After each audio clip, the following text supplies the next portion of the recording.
This tutorial will guide you through on how to access the cloud videos with the Telegram app completely for free. If this helped, drop a like, share the video, and subscribe for more. Step 1, on your PC, laptop, or smartphone device, type in the Telegram app and then open it. And then once Telegram has been opened up and loaded, you want to go to the top left hand screen, and assuming you already have a channel or you would want to access the cloud videos, click on the channel or the group.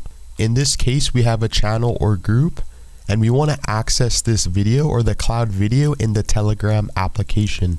Now let's say we want to access the short form video content. Basically what you want to do is click back, and now if we were to hold the video, if we were to right click the video clip that you want to save on the cloud, you have a couple different options here. You can reply to the video, you can pin it, show it in the folder, or you can even save it and copy the post link and forward the video. In this case, we want to save the video, so click Save As and locate on your PC, laptop, or smartphone device where you want to save the cloud video on Telegram.